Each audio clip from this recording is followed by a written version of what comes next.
हर चीज में क्षेत्र में काम किया और गौरव भाई साहब ने फील्ड में तो काम गौरव भाई साहब किया करते नौजवानों के पास, तो नौजवानों जोड़ने का काम इनने किया। बड़े बुजुर्ग प्रोफेसर साहब ने जाने करते। हाँ। अब एक लास्ट सवाल पूछूंगा जी, सिर्फ ओनली एक सवाल। ऐसा जो है सर में आप क्या लगा अपने जो आप इनके साथ हर कदम पे साथ रहे, मतलब साथ चल रहे इनमें जी ये लगा जी मैंने इनके जो पिताजी थे वही नीतियां इनने जो चौधरी देवीलाल नीति थी वो इनने अपना ली जी।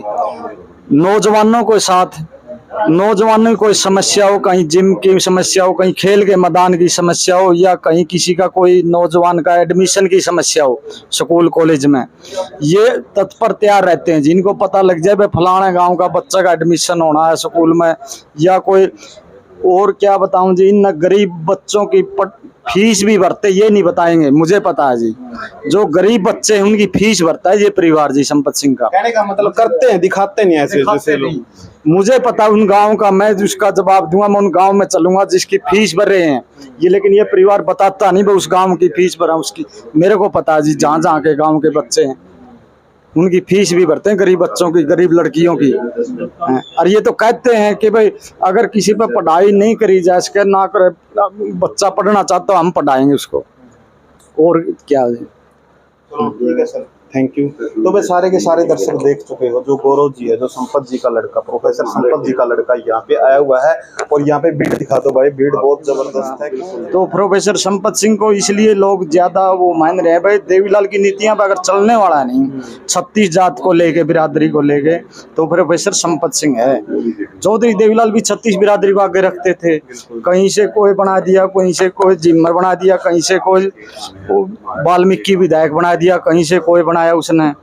तो इस परिवार ने तो सिर्फ अपने घर तक सीमित रह गया। ये देवीलाल का जो आगे चौटाला साहब की पीढ़ी थी, प्रोफेसर संपत सिंह ने चौधरी देवीलाल की नीति 36 जात के, आप यहाँ देख लो, यहाँ रहे इनके लड़के नौकरी लगे, देख लो ये किस उससे बिरादरी से ही हैं। देख सकते हो पूरी भीड़ लगी हुई है।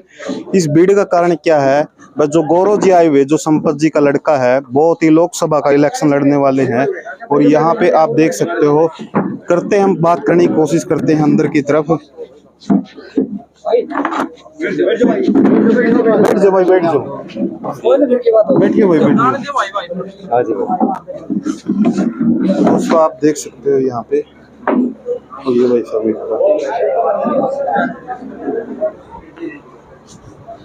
नमस्कार। नमस्ते, एक सेकंड।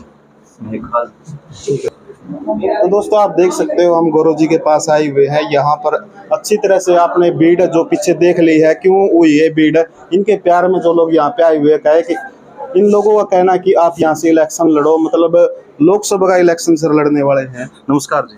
नमस्कार जी, आपके श्रोताओं को भी सबको मेरी नमस्कार, राम राम। तो सर आप जो लोकसभा का इलेक्शन लड़ने वाले हो ना, देखिए हम दो कारणों से यहाँ पर आए हैं।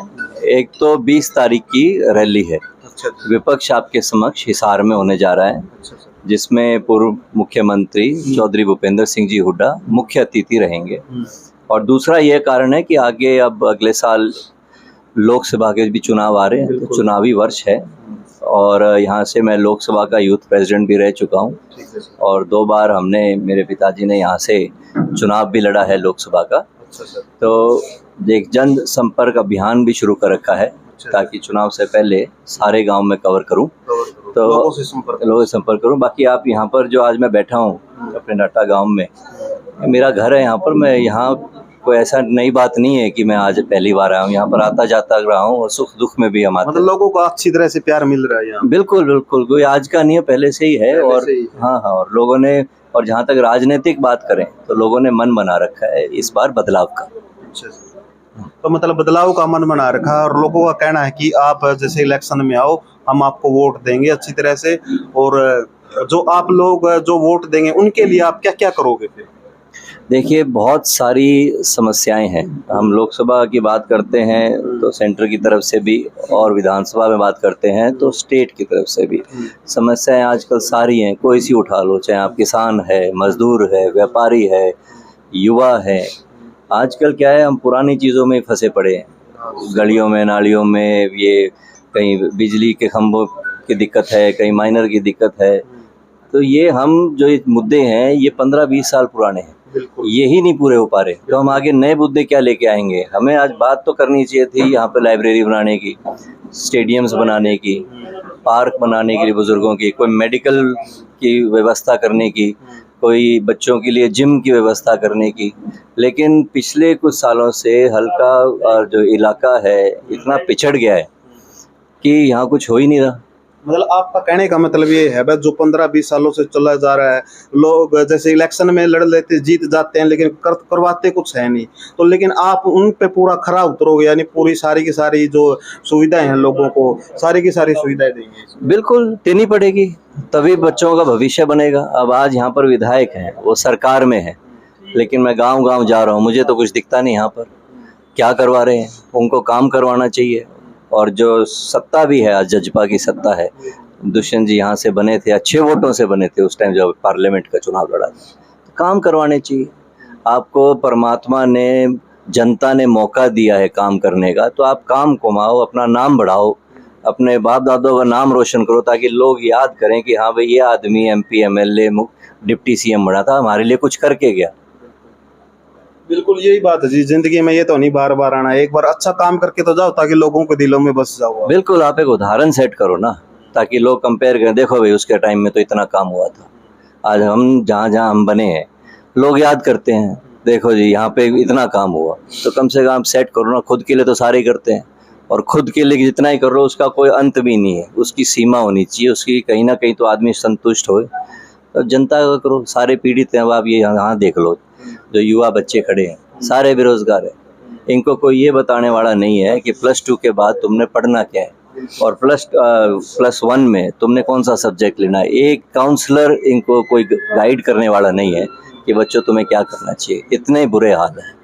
मतलब आपका कहने का मतलब आपने इन चीजों को देखा, अब लोगों को सुविधाएं नहीं मिल रही अच्छी तरह से, इसलिए आप लोगों का दर्द दूर करने के लिए इस इलेक्शन के अंदर लड़ रहे हो, यही बात है। देखिए, इलेक्शन में अभी टाइम है 6-7 महीने, हाँ 6-7 महीने का टाइम है।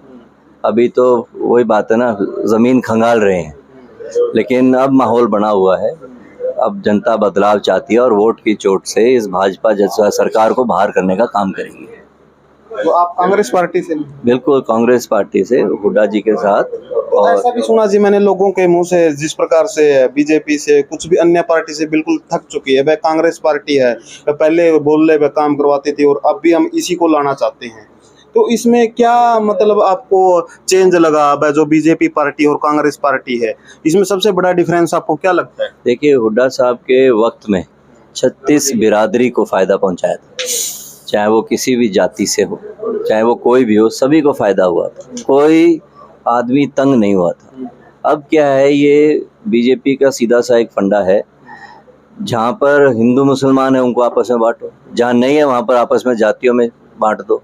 अब मणिपुर में जो हो रहा है, वहाँ पर जो मेजॉरिटी है उसको माइनॉरिटी से लड़ाया जा रहा है। तो इनके तो बांटने का काम है, इन्होंने काम कुम कुछ नहीं करना। तो और आगे कांग्रेस पार्टी की सरकार आएगी और जो पुरानी स्कीमें जो सुचारू रूप से चल रही थी, जो रुक गई हैं, अब उनको फिर से बहाल किया जाएगा।